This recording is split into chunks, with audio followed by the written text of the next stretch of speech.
I'm Josh Cooperman. This is Convo by Design, and today we are taking a look back at some previously incredible design events. We're getting in the Wayback Machine and going to 2016, the Pacific Design Center, for a conversation about design rebellion.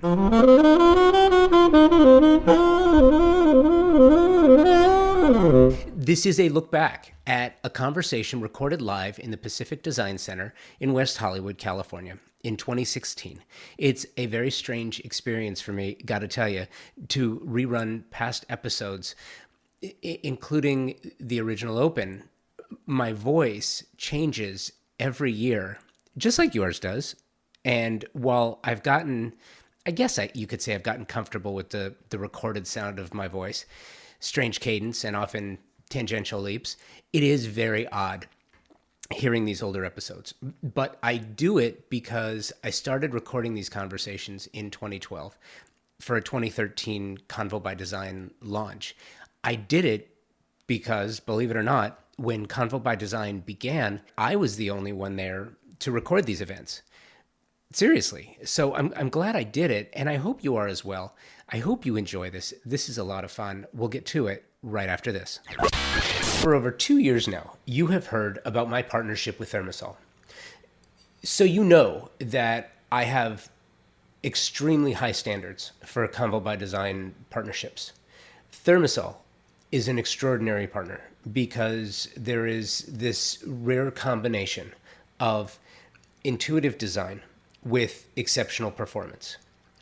They have state-of-the-art facilities located in Round Rock, Texas, and a company that's about to celebrate 65 years offering excellence in form and function.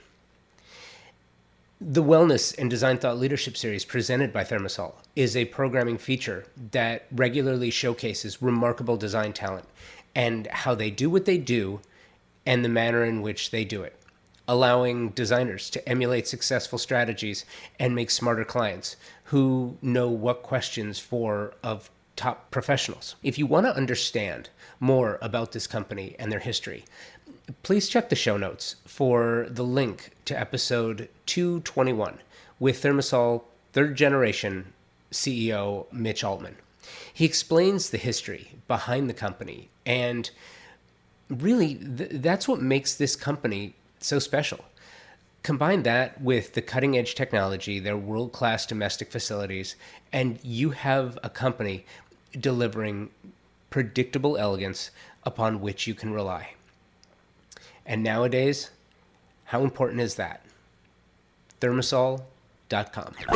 Welcome to day 2 of West Week. So bear with me, I'm going to be reading the bios. I tried to memorize them to no avail. Eric Chang is the co-founder and creative director of the Brooklyn-based luxury furniture line Hellman Chang. Best friends with his business partner Daniel Hellman since the age of 10, the self-taught designers and craftsmen got their big break when the Four Seasons Hotel, Sex and the City, and Gossip Girl became their first 3 clients, respectively.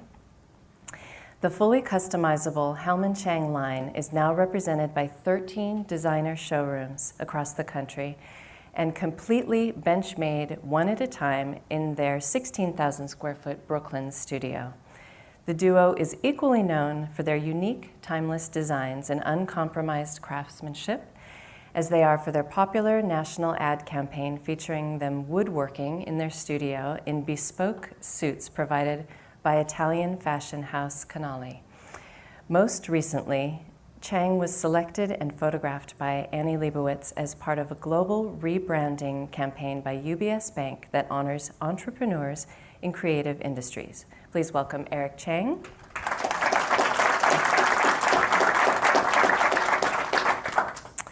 As an interior designer, Cliff Fong creates unique, personal, and often unexpected environments, drawing from various inspirations.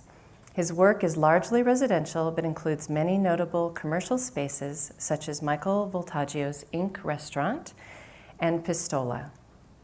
In 2009, with partners, he opened Gallery Half, a sprawling emporium of 20th century design, European antiques, architectural elements, and art. He is the head of design firm Matte Black Inc. and is currently featured as a resident judge on the second season of HGTV's Ellen's Design Challenge. Cliff Fong.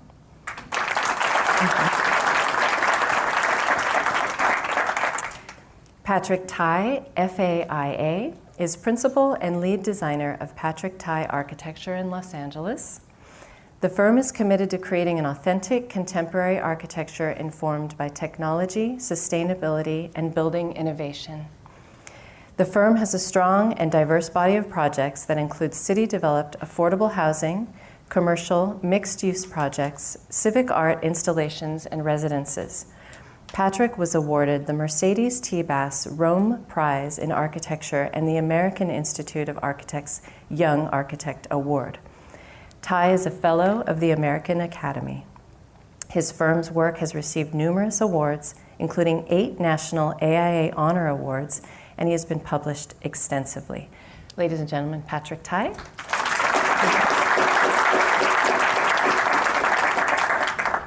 So this morning we'll be scrolling through images, first of some current projects in the April-May issue of Interiors, along with a couple of my personal design inspiration picks.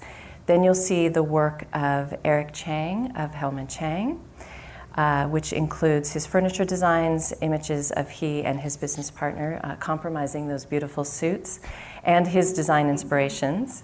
Then you'll see the work of Cliff Fong, including private commissions for a high-profile design aficionado, who rhymes with felon degeneres. And last, you'll see projects by Patrick Tighe, including La Brea Housing here in LA, private projects, and fashion designer Rick Owens' London Boutique. And we will have time for a short Q&A at the end, so please think of questions for our design rebels.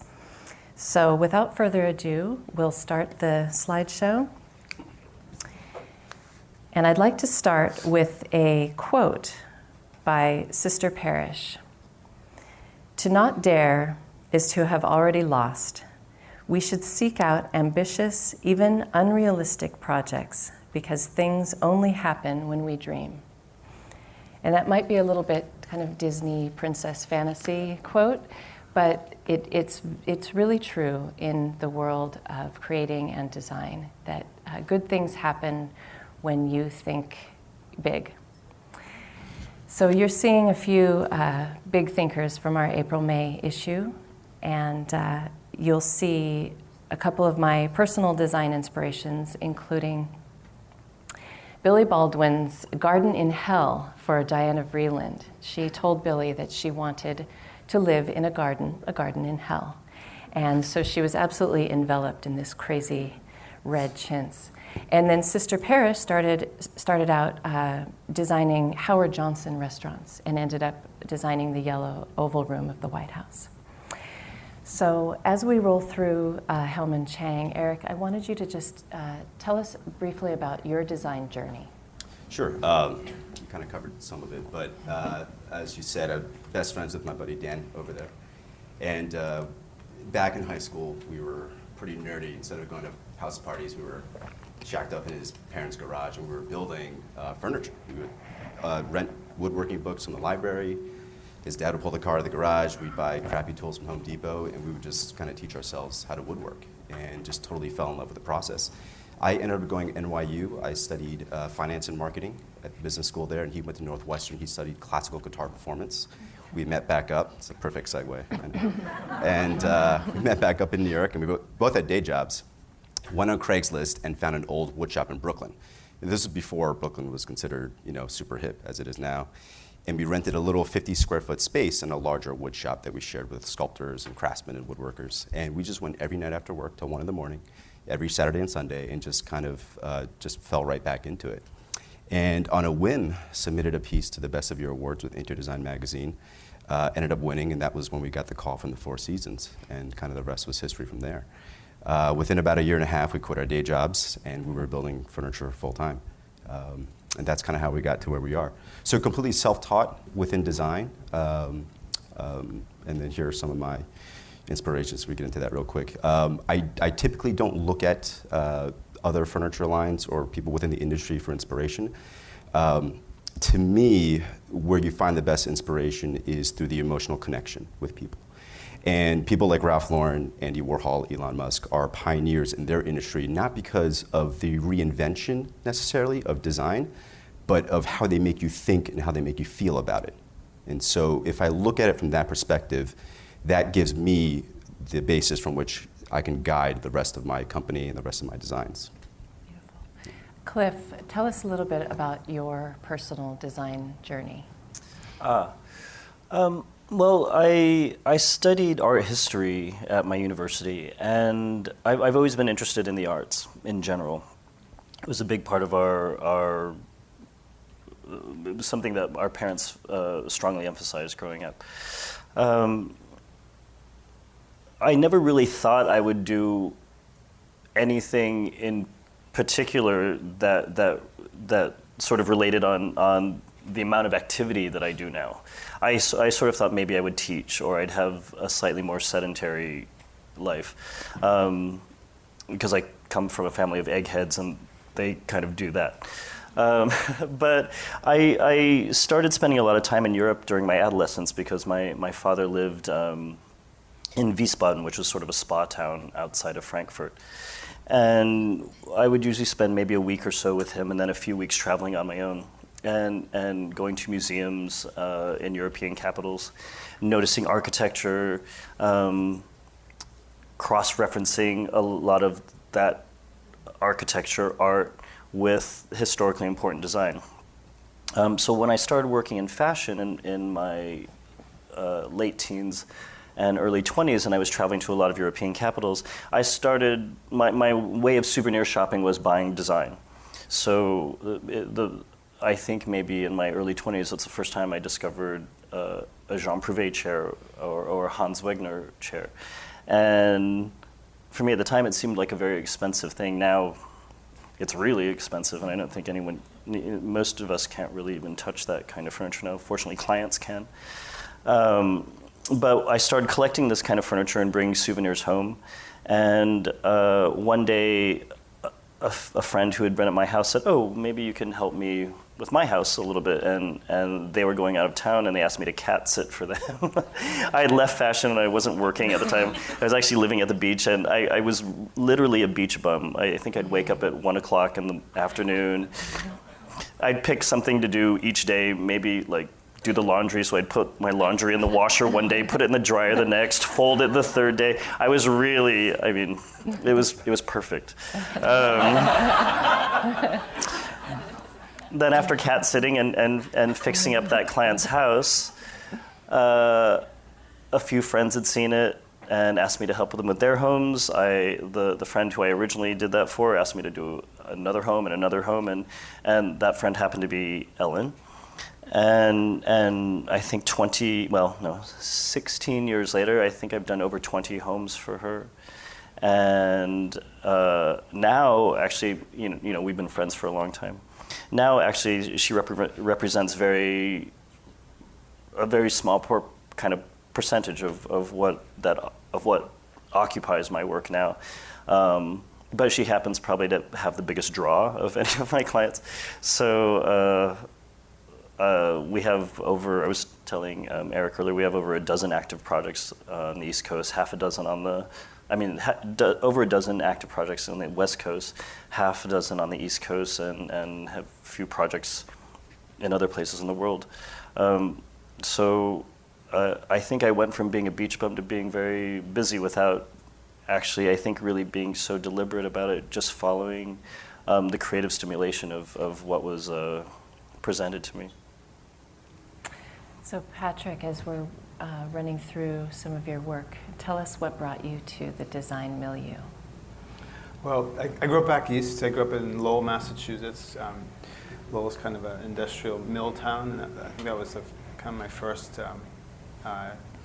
where I learned an appreciation of the built environment. But I think having grown up there, I wanted something completely different. And like a David Hockney painting, I was kind of drawn to the allure of LA. And I came to LA to go to school. And I studied architecture here. And then after studying, I worked for Frank Gehry, I worked for Tom Main, and I started my own practice. So LA to me was just kind of this amazing place to begin a practice and to practice architecture. Our work is diverse. We do a lot of high-end residential. We do a lot of affordable housing. We do commercial work, but it's all kind of relates to the cultural, political, social, economic conditions that we're working against. So I think that's kind of the driver of the work. The inspiration that I showed Corbusier, and I think like similar comments. It's not so much the work, but it's more like the attitude of this kind of overall design. Where Corb was not just an architect, but he was a thinker, a writer, an artist. Just all design, kind of all-encompassing and timeless. At the time, he was very kind of groundbreaking, but the work stands the test of time. And then I also showed Rick Owens, who's a client and a friend. I did a few of his stores. And I show his inspiration just because I think he's kind of fearless in his field, and he's ever changing and willing to take risks and reinvent, and that I find admirable in any field. And those are things that I try to incorporate into my own work. I love this notion of this cross-pollination or cross-cultural influence in design. And the three of you happen to have a through line that is fashion. You having Rick Owens as a client as well as an inspiration, Cliff's background in fashion, and then Eric is clearly fashionable and connected with Annie Leibovitz and the whole, and Ralph Lauren is a design inspiration. I would love for each of you to touch on the importance of broadening your horizons and keeping your eyes open to influences such as fashion, art, other kinds of design, music, really anything. But the fashion part is quite interesting and is often compared with design. So how does that resonate for you? To be honest, I mean, coming out at the age of 24 to the design industry and not knowing anything about it, but just knowing that I loved it and I loved to design, I loved to create and work with my hands, I'd go into these meetings with these big firms and these interior designers and, realize, my God, I might have to pull everything out of my ass on this one. But I'd always loved men's fashion. And I always dressed very well, very influenced by my grandfather, who was a general. And I'd go into these meetings, and I'd be very sharply dressed. And immediately, they would kind of stand to attention, and they would take me seriously. And it was kind of like, in the early stages, faking it till you make it. But it was a big part of what I realized, the brand, what it would become, being the face of the company. And I think there is certainly, if you put yourself together well, I mean, that it kind of intrinsically means that you understand things about proportion and design. So that was an earlier part of our company and how we kind of developed relationships, very subliminal. But I also look at things like the automotive industry as well for inspiration. I think fashion and automotive are the two industries where they're the best at it. They've convinced people to spend an exorbitant amount of money on things that are frankly not necessary. I mean, you could easily buy a Honda Civic and get from point A to point B. You could easily go to the Gap. But they're so good at tapping into the emotion of people. And I really respect that. And that's something that I try to do with my business and my brand in a way that can tell a larger story, that can connect with people. Because we are really in the business of making the most beautiful places and the most beautiful products in the world. And in the trade industry, that's kind of been a little bit hidden to the end clients. It's kind of filtered through the designers like you guys. And if we are able as an industry to kind of elevate it a little bit and bring the sense of story and luxury and beauty and craft to the forefront, it can make your jobs a lot easier. It should feel like walking down Madison Avenue and going to Givenchy, and I've always wanted to promote the industry in that manner from day one. So that's kind of the direction that in terms of how I developed the business and the designs. And Cliff, you started with Sandy Dalal, is that correct? Well, that's not exactly where I started, but that's sort of where I finished, kind of my last incarnation in fashion. But I think I've done just about everything in that industry, except I haven't been a stock person. But I think because I was sort of profoundly affected by my study of art history, and then also spending time in European capitals and seeing really a progression of stylistic history, which you can see in architecture, you can see in the study of art, you can see in the study of fashion. You know, in America, where we're a little thinner on history, you don't. All we know is basically what we know of the last century or two, if you live on the East Coast. But there's not really, especially in Los Angeles, all we know are either kind of spec houses, mid-century architecture, and a little bit of like early European influenced architecture. But in my work in fashion, all of the things that I sort of love and sort of connected with as a child sort of gave me a context for everything I'd see when it came to approach design. But I approach design in a way I think that I'm not sure if a lot of people would understand unless maybe you worked in fashion or you really enjoy getting dressed in the morning. Some people kind of dress obligatorily, and some people really see it as an opportunity to communicate. And I also think that when helping someone design the look of their interior space, their restaurant, their home, their office, really it's about communication. And if you think about putting on most people maybe put on their pants or their skirt first thing in the morning, and then they build around that. In a room, if you think about the most important thing, maybe it's the couch, maybe it's the rug, and then you build around that, and you kind of create a dialogue that relates to either your purposes that day when getting dressed or how you want to live. One thing that's kind of interesting about fashion and design is that in the mid-90s, during the rise of the contemporary brands and the denim companies, suddenly there were many more choices than just Ralph Lauren, Gap, or Armani for Americans, and that industry expanded in a really huge way. I think now the interior home furnishings market is experiencing a very similar expansion because people are realizing that they don't have to have just like a couch from IKEA or Christ or whatever the basics might be. So I think people are enjoying that they can communicate something in the way they live, something that they can share with people that's very similar to the way people would share something about themselves in fashion. And for me, that's kind of the key. And when I work on projects, I think it's most interesting to work on, sort of like what Eric said, use my client's personality or interest as a departure point for how things might ultimately look in the end. It doesn't take any particular education or taste level to go into a boutique on Rodeo Drive and buy something head to toe. It just takes money.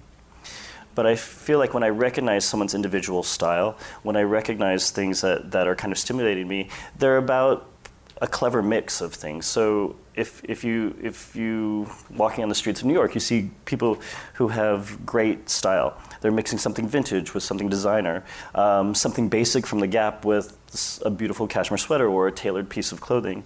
And to me, that's great style. I think it works the same way in the home, where if you were to interpret an environment directly, it just becomes set dressing, or it can look a little bit cliche if you had a mid-century home and everything was from the mid-century. So for me, it's much more interesting to create some sort of irony or to do something unexpected while still designing within the soul of the house. So I relate that to fashion, you have to design within your own, you have to dress within your own soul, but there are a lot of different ways to express something about your character, and not just something basic and direct all the time. So for me, it's a very, very strong parallel between fashion and interior design. And Patrick, what was it like to design for Rick Owens? Did he push your design boundaries in any way? Tell us a little bit about that. Well, yeah, he's an amazing mind, and it was a wonderful collaboration. He's just so open, and it was wonderful to experience that. I think our work, we're always looking to try new things and experiment. Fashion is just one of the things we look to.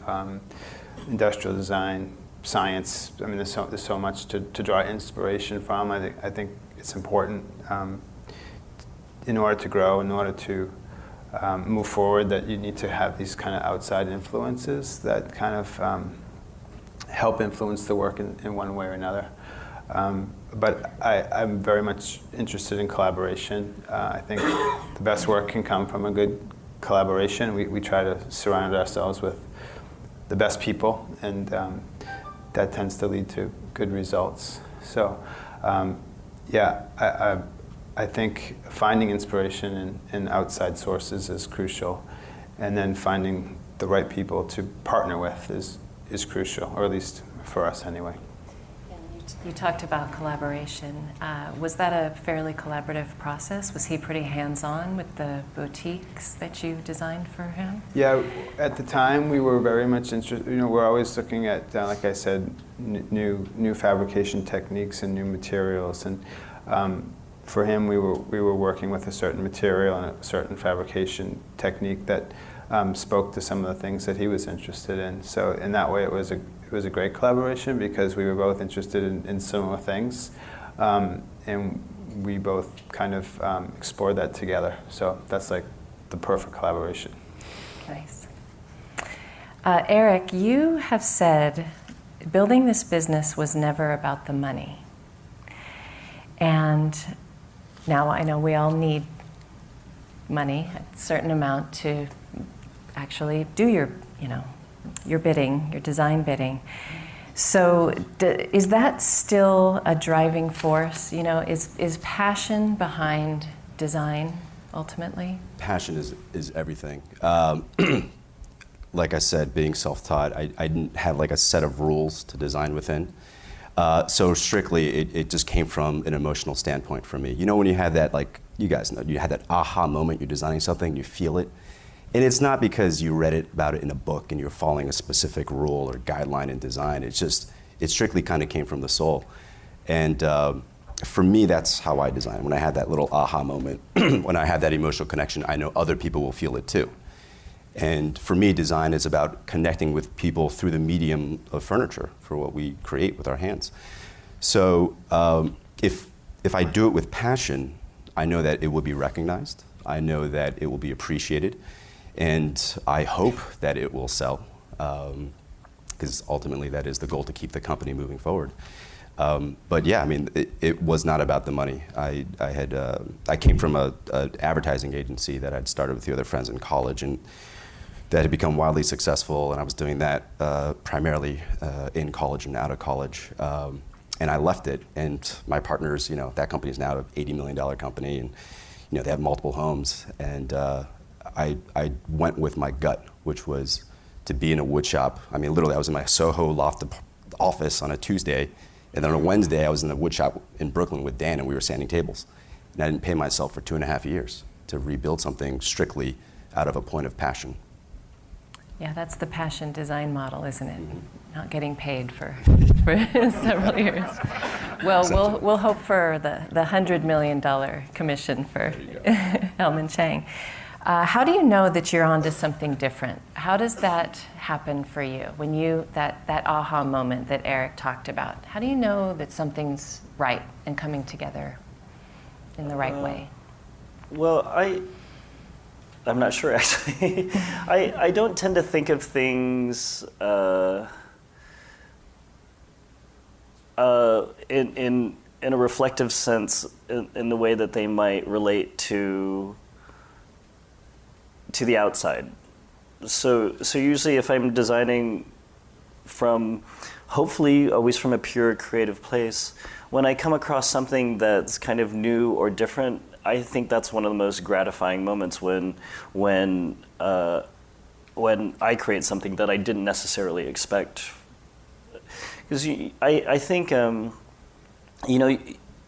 the creative process, it's easy to become a little bit complacent, especially when you get a little busier, because like for instance on jobs I don't necessarily enjoy some of the minutia. Like I don't like picking out toilets and faucets as much as I like furnishing. So I think as creative people, we can all tend to default to our go-to things, our go-to colors, our go-to toilets. I don't know, but sometimes when I'm actually in the space and I'm getting my hands dirty, or I pulled a selection of something and I get to see it in the space, I think it's really important to always stay open to something that could be greater than what you might initially expect. And when that moment happens, I think it's not only is it a revelation, but it's also an incredible feeling creatively to know that you still have the potential to grow and create something new and fresh. But I don't actually, I wish I could say I knew how to do it every time, but I think it's just important to be open to the element of chance and to seeing something different, open to seeing something different all the time. And that affords you the greatest potential for having those aha moments. Patrick, what helps you to not allow your work to become complacent? Do clients help, or what's your path there? Well, I think we talked about inspiration, and I don't look at design magazines that much because these days design is everywhere, and there's so much good design. I tried to infuse some difference in our work to make it stand out, to make it new and fresh. And in order to do that, it goes back to the whole inspiration thing, and you really need to dig deep to come up with an idea. I think if a project has a strong idea, it can turn into something special. And through this act of uncovering the potential of each project, hopefully that difference comes through. And our projects, none of them really look the same. I'm not interested in a particular style per se, but it's more about this discovery and this notion of trying to do something different, whether it's working with a new material or a new fabrication technique, or that to me is special, and that's what we try to do in our work. What about mistakes or crazy prototypes? If you look back at a Buckminster Fuller type who was just making these out of this world inventions and everyone said, you're crazy. And now, just a few decades later, some of these things are being implemented. Even Elon Musk, I'm sure people, just naysayed his crazy ideas. He's working on a battery that can power your home, So what's the importance of really thinking forward and crazy?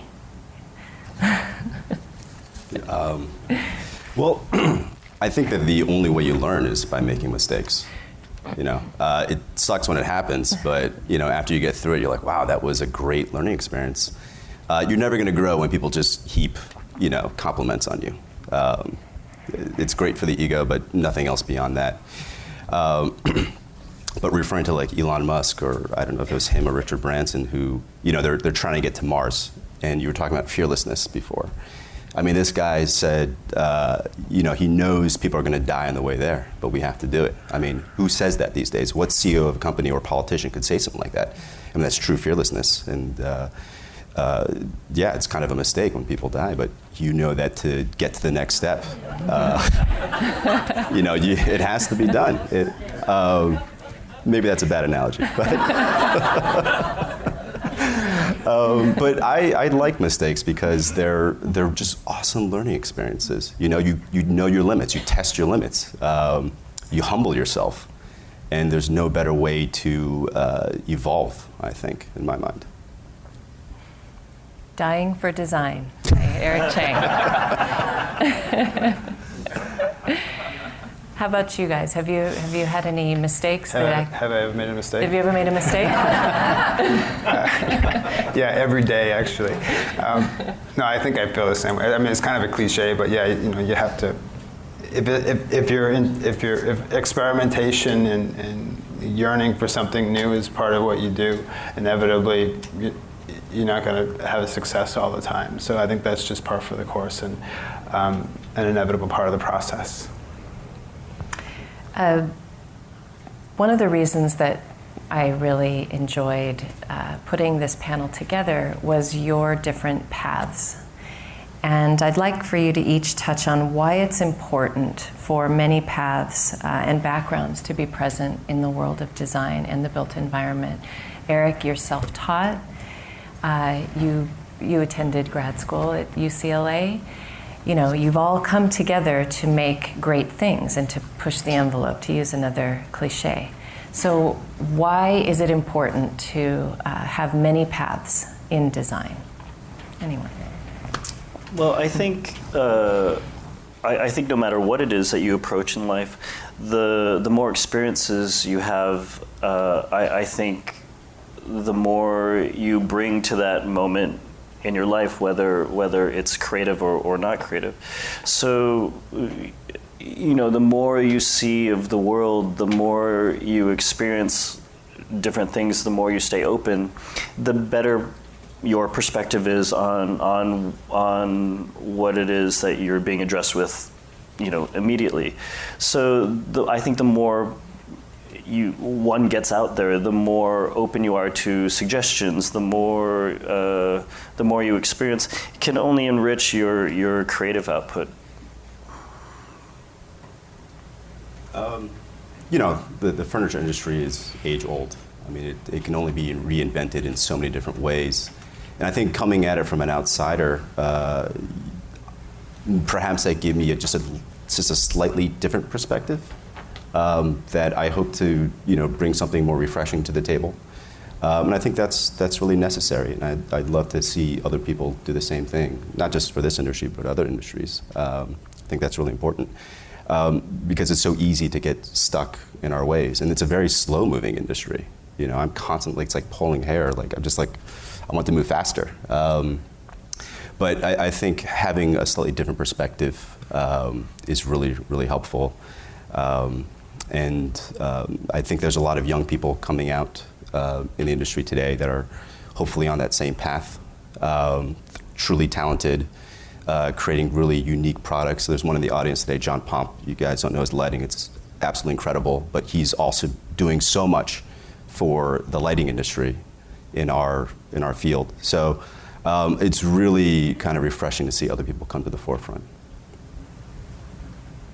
And to add to what was said, I think this idea of, you know, diversity and difference is great in any field, but in design in particular, it can really enhance, you know, the overall world of design. I think, you know, these days where design is so ubiquitous, it's easy to just go out and, like someone said, furnish a mid-century home with mid-century architecture, but it seems like there's so much more that can be done these days, and by kind of taking from different sources, it only makes, I think, for a more rich experience. Sometimes I think rebellion can reside in knowing when to leave something alone to a certain extent. You're a maker, you work with materials. You have that room, I think it's one of Ellen's projects, where the structural wall is left open. It's one of my favorite rooms of all time. And you must know when to not overbuild. So how do you know how to leave something as it should be? One quote that resonates with me actually is a quote by Diana Vreeland, where she said it's always important to take something away instead of to add. And I think a combination of that and living in Los Angeles, where we have a much more casual and relaxed lifestyle. I guess if I'm going to use the fashion parallel again, there's a certain detachment to the way people dress here, where no one wants to look like they work for a living, or no one really wants to look like they cared too much about how they look, and they're just sort of naturally like fabulous, right, or beautiful or sexy, whatever. And sometimes when you see someone who's really studied in their aesthetic, there's something, I don't know, there's something about it that actually seems too deliberate.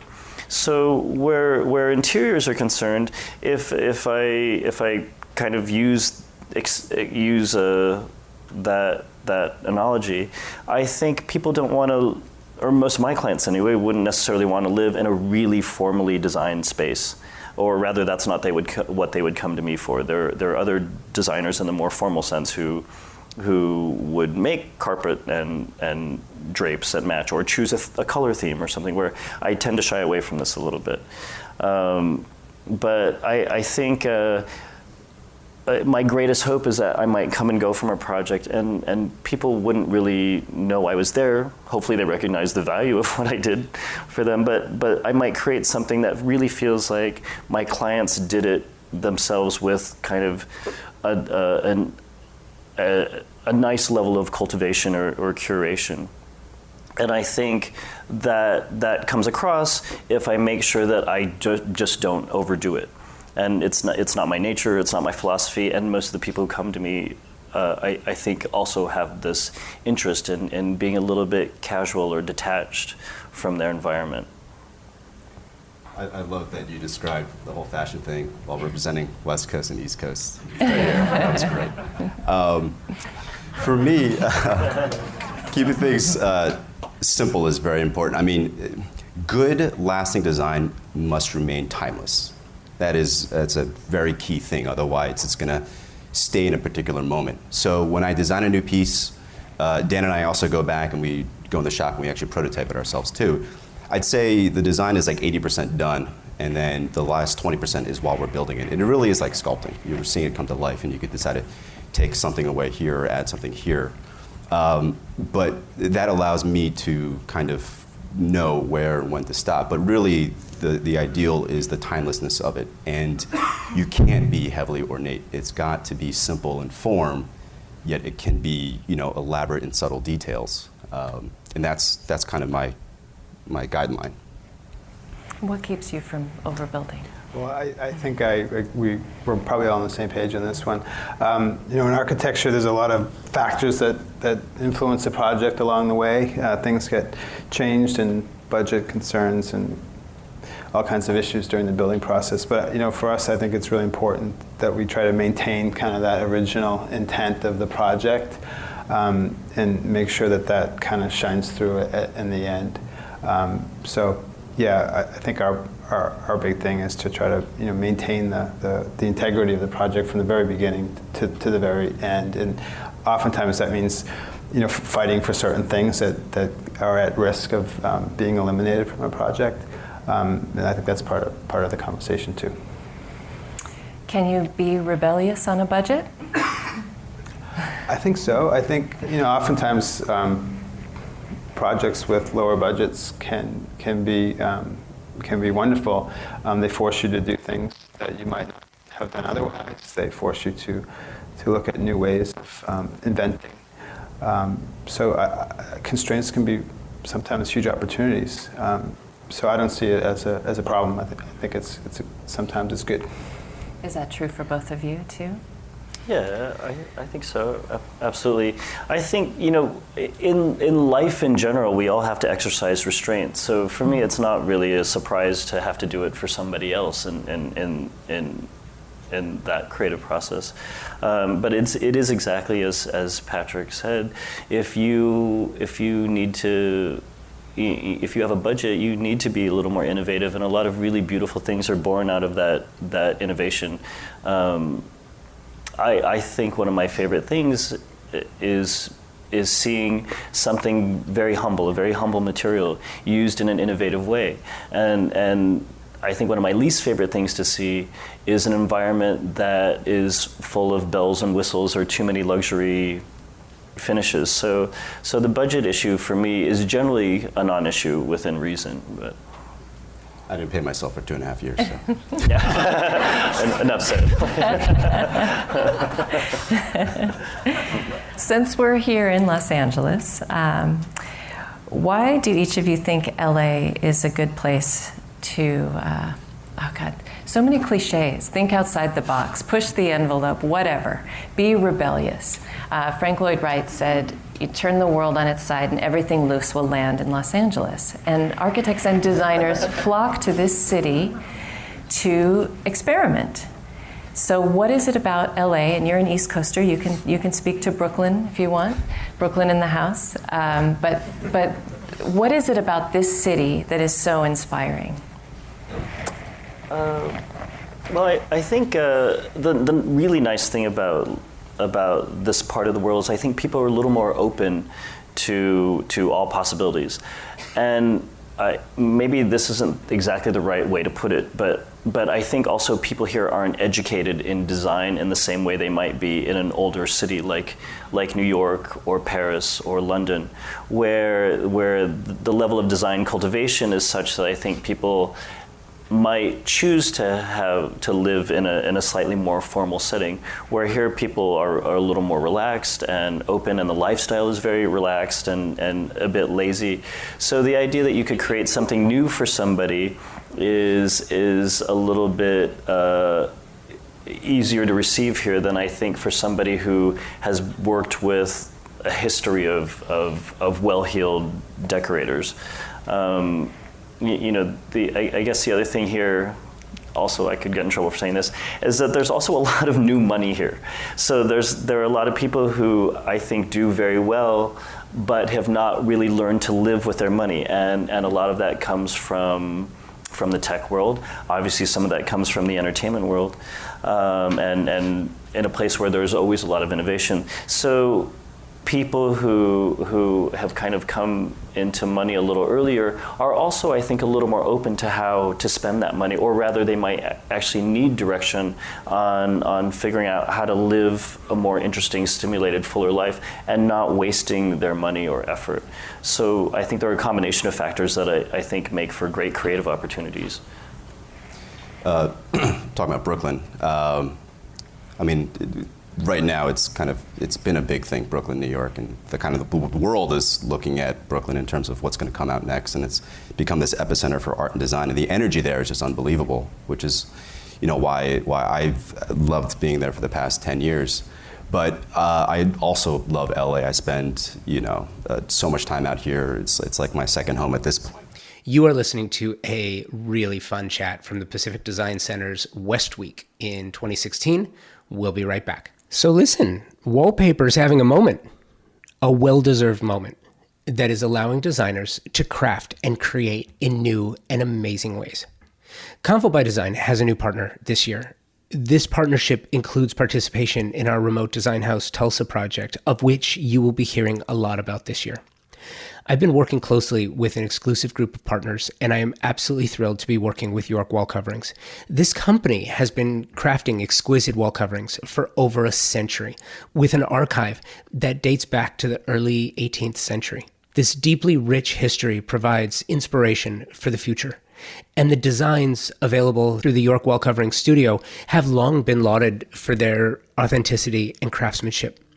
This artistry and history, combined with a commitment to continually reimagining the manufacturing process, allows York Wall Coverings to provide a consistently exquisite product. For options and inspiration, find them online, yorkwallcoverings.com. You can also find their store locator tool online at yorkwallcoverings.com for a location near you. And the way young people have appreciated art and design is just really refreshing. I think you're going to see a lot of new things coming out of the West Coast. That the way that whole industry works, it gets somewhat validated by being purchased in New York. But to see that energy in LA is just so inspiring, and that's one of the reasons why I love coming out here. And how about building? That Tiger Tail residence, for example, is extraordinary. And what is it about Los Angeles that allows you as an architect to build that way? You know, I think Southern California has always been a testing ground for architects.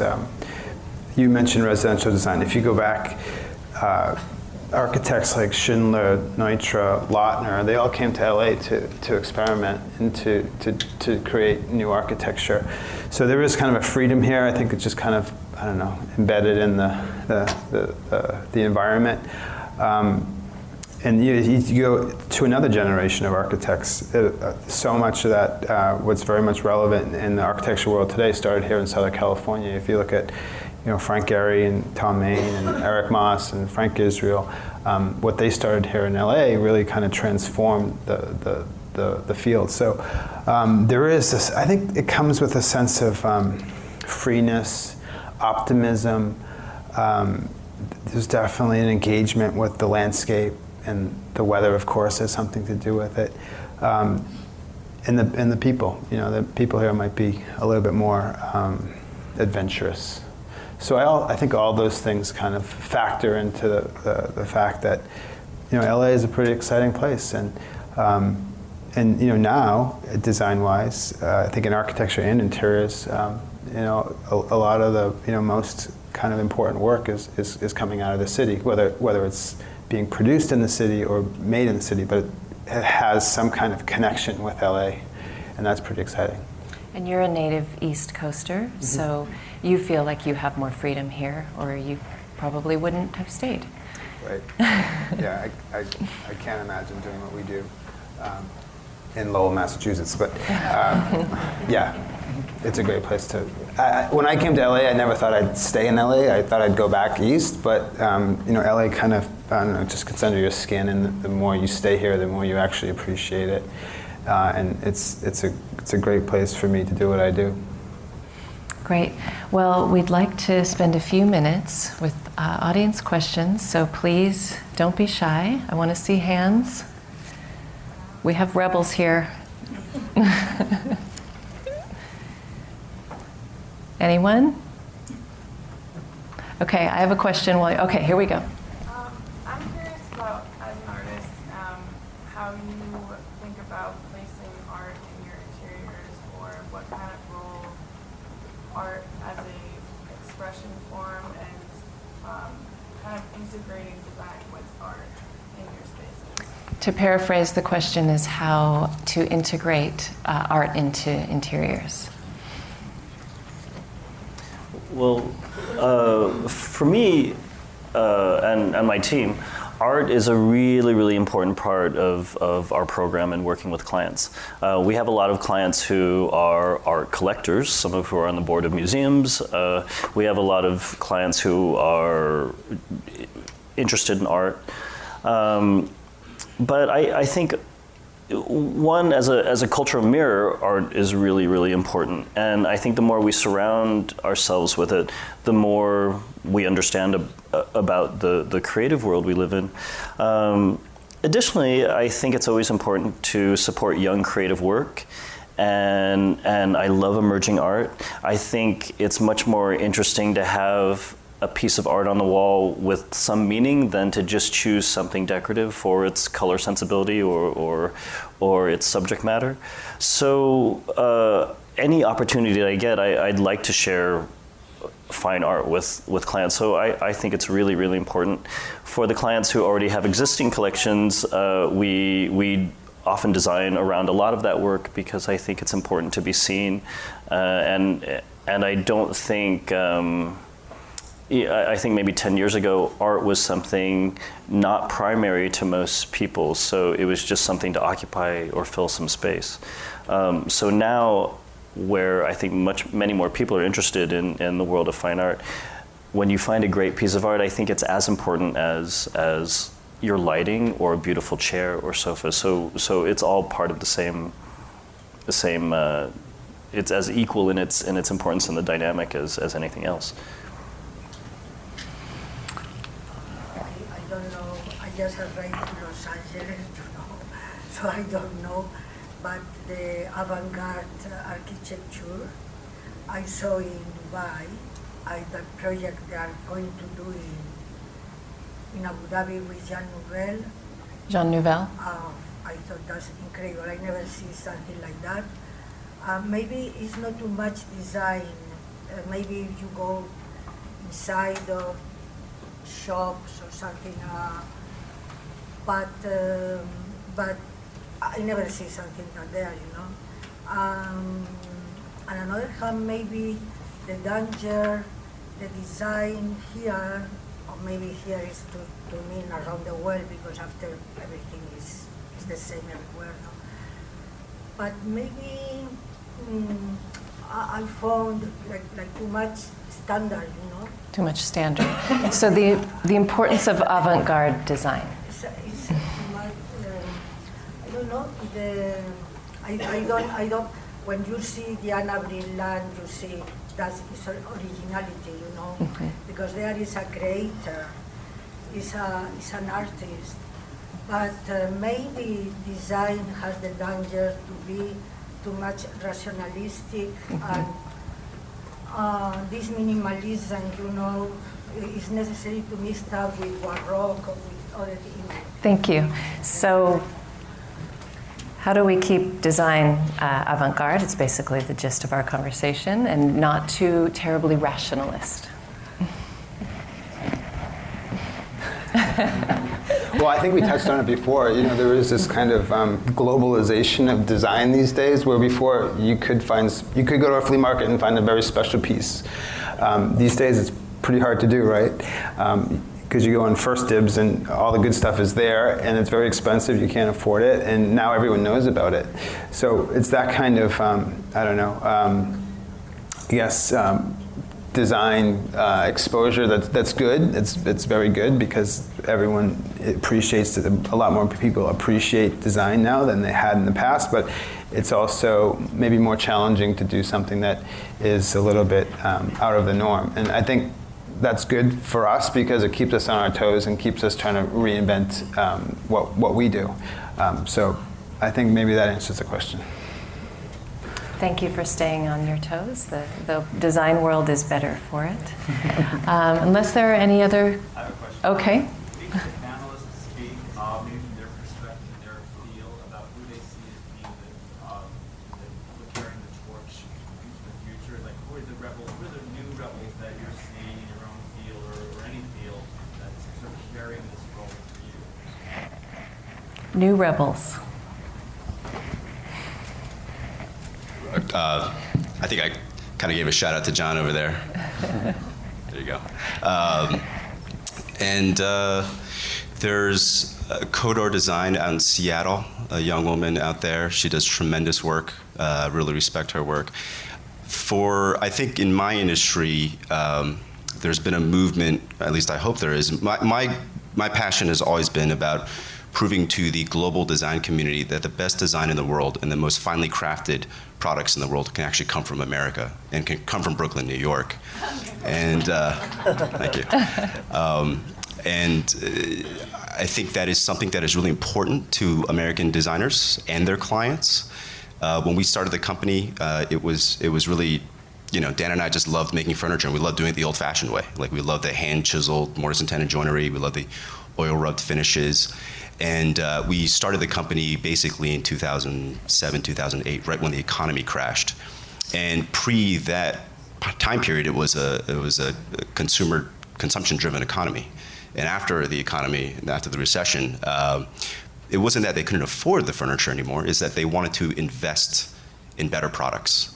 And they were looking for a story. They were looking for American crafted. They were looking for the finest products. And it just so happened that our company kind of shouted that from the rooftops. And so we kind of just fit right into what the transition of consumer, I guess, culture was. And so since then, there have been other companies out there like John's, who does these beautiful hand-blown glass fixtures that really just resonate on an emotional level with everybody. And you're going to see a lot more of that, I think, in the coming years, if you haven't already, obviously. I'm never good at playing favorites, because I think there are a lot of it's such a broad and diverse industry. There's so many people who are making impacts in different ways. Obviously, these two are doing a lot to support and keep moving this industry forward. I think it's incredible what Rick Owens is doing with furniture as well, not only fashion, but furniture. He's one of the few people whose contemporary creative work I really am drawn to. But I think maybe the people who could be credited the most with moving this industry forward are the people who are our patrons, the people who really help support new ideas, new practices, new aesthetics, new philosophies. And without eccentrics, individuals, or rebels, there's really just no way to move forward. Our country has a history of kind of making us feel like we're supposed to fit in when we're young. And really, the best thing you can do is be an individual as early out of the gate as possible, and hopefully you're appreciated for that when you come into your creative life and your practice.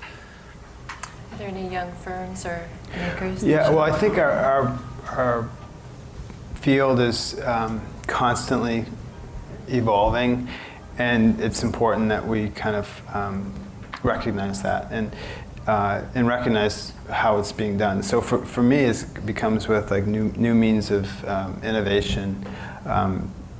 Robotics, I think, is a huge influence and will be in the future. So that's something that's going to affect what we do.